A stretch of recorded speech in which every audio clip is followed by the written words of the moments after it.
মৰমৰ অকণিহঁত, মই বৰ্ণালী শইকীয়া বাইদেৱে তোমালোকলৈ লৈ আহিছোঁ ঝংকাৰ পাঠ্যপুথিখনৰ ৩য় অধ্যায়ৰ ৩য় অংশটি। আহাচোন এই অংশটিত কিনো আছে চাওঁ। প্ৰথমতেই আছে ছাগলী গ'ল কলৈ। তোমালোকৰ চৌপাশে দেখা জীৱ-জন্তুবোৰক মৰম কৰানে? আমাৰ চৌপাশে বিভিন্ন জীৱ-জন্তু থাকে, নহয়নে? গৰু, ছাগলী, কুকুৰ, মেকুৰী, নহয়নে? বিভিন্ন ধৰণৰ জীৱ-জন্তু থাকে। তোমালোকে বাৰু মৰম কৰানে? নিশ্চয় কৰা। ঠিক তেনেকৈ তৰালিৰো দুটা মৰম লগা ছাগলী পোৱালি আছিল। আৰু এই ছাগলী পোৱালি দুটাৰ বিষয়ে আমি সাধুটো শুনো আহাচোন। এইজনী তৰালি দেখিছা? আৰু এইজনী হ'ল তৰালি আৰু তাই মৰম লগা ছাগলী পোৱালি এই দুটা। এতিয়া সাধুটো কৈ যাম, তোমালোকে শুনি যাবা। তৰালিহঁতৰ ছাগলীজনীৰ দুটা পোৱালি জগিছে, এটা ক'লা এটা বগা। তাই সদায় পোৱালি দুটাৰ সৈতে উমলে। এদিন দুপৰীয়া তৰালিয়ে পোৱালি দুটা ক'তো নেদেখিলে। তাইৰ বৰ দুখ লাগিল। তাই মাকৰ সৈতে ইফালে সিফালে পোৱালি দুটা বিচাৰিলে। এদিন যেতিয়া তাই পোৱালি কেইটা নেদেখিলে, তৰালিৰ মনটো বিৰাট দুখ লাগিলে আৰু মাকৰ সৈতে পোৱালি কেইটা বিচাৰিবলৈ ধৰিলে। কিন্তু ক'তো নাপালে। পোৱালি দুটাক শিয়ালে খাই পেলালে বুলি ভাবি তৰালিয়ে বৰ দুখ কৰিলে। যেতিয়া ছাগলী পোৱালিকেইটা বিচাৰি নাপালে, ভাবিলে শিয়ালে খাই পেলালে আৰু তৰালিৰ মনটো বৰ দুখ লাগিল। তেনেতে তাই বাৰীৰ পাছফালে পোৱালি এটাৰ মাত শুনি দৌৰি গ'ল। তাই মাকৰ সৈতে পোৱালি দুটা চোতাললৈ আনিলে। তাই যেতিয়া দুখ মনেৰে আছিল, বাৰীৰ পাছফালে হঠাৎ এটা ছাগলী পোৱালিৰ মাত শুনি দৌৰি গ'ল আৰু পোৱালি কেইটা বিচাৰি ঘৰলৈ আনিলে।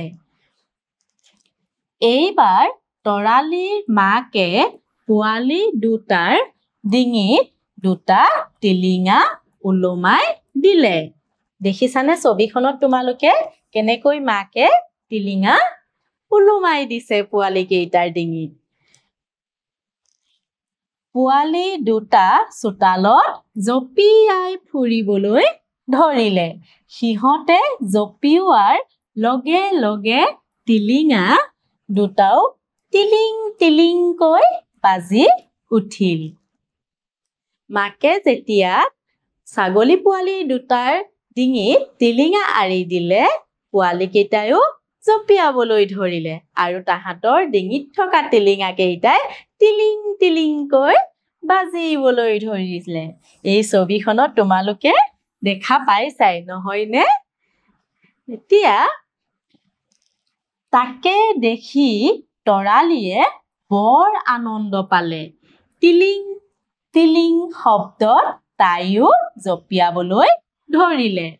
যেতিয়া ছাগলী পোৱালি কেইটাই জঁপিওৱা দেখিলে আৰু টিলিং টিলিং শব্দ শুনিলে, আনন্দতে তৰালিয়েও কি কৰিলে? জঁপিয়াবলৈ ধৰিলে। ছবিখনত দেখা পাইছাই, নহয়নে? এইবাৰ আহাচোন আমি সাধুটো শুনিলো, তাৰ লগত সম্বন্ধ কিছুমান কথাকে পাতো।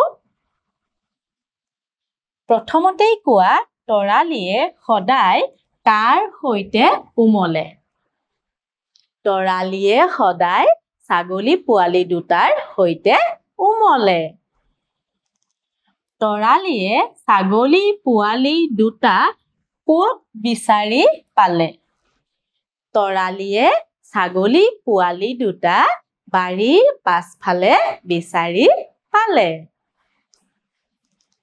পোৱালি দুটাক চোতাললৈ আনি মাকে কি কৰিলে বাৰু পোৱালি দুটাক চোতাললৈ আনি মাকে দুটা টিলিঙা বান্ধি দিলে ছাগলী পোৱালি দুটা কি ৰঙৰ আছিল ছাগলী পোৱালি দুটা এটা আছিল বগা ৰঙৰ আৰু এটা কলা ৰঙৰ আছিল এইবাৰ কোৱাচোন তোমাৰ বস্তু হেৰালে তুমি কি কৰা তোমাৰ যেতিয়া কিবা বস্তু হেৰাই তুমি কি কৰা নিশ্চয় বিচাৰা নহয়নে আৰু কি কৰা সেই হেৰুৱা বস্তুটো পুনৰ ঘূৰাই পালে আকৌ ভালদৰে ৰাখি থোৱা নহয়নে তোমাৰ ঘৰৰ আশে-পাশে কি জীৱ জন্তু দেখা পোৱা তোমাৰ ঘৰৰ আশে-পাশে কি জীৱ জন্তু দেখা পোৱা গৰু কুকুৰ মেকুৰী হয়নে ছাগলী এই জন্তুবোৰ নিশ্চয় দেখা পোৱা কওঁ আৰু লিখো আহা প্ৰথমতে কোৱাচোন তৰালিহঁতৰ ছাগলীজনীৰ কেইটা পোৱালি আছিল কেইটা আছিল বাৰু দুটা আছিল মই ইয়াত ধুনীয়াকৈ লিখি দিছো তোমালোকেও তোমালোকৰ পাঠ্যপুথিত লিখি থবা তৰালিহঁতৰ ছাগলীজনীৰ দুটা পোৱালি আছিল এইবাৰ কোৱা পোৱালি কেইটাৰ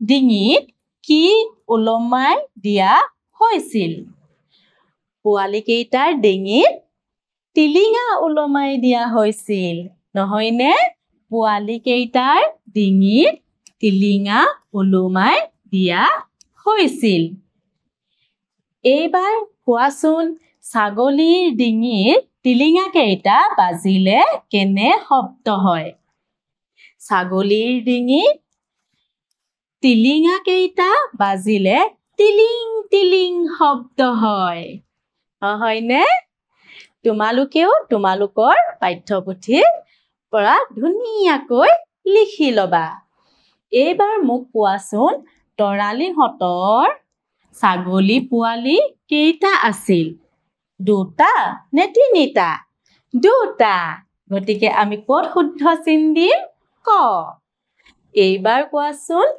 টিলিং টিলিং শব্দ শুনি তৰালিয়ে জপিয়াবলৈ ধৰিলে সঁচা নে মিছা সঁচা গতিকে আমি ক'ত শুদ্ধ চিন দিম ক নহয়নে মৰমৰ অকণিহঁত ইমানতে এই অংশটি সমাপ্ত হৈছে আগন্তুক দিনত তোমালোকলৈ পুনৰ এটি নতুন অংশ লৈ আহিম ধন্যবাদ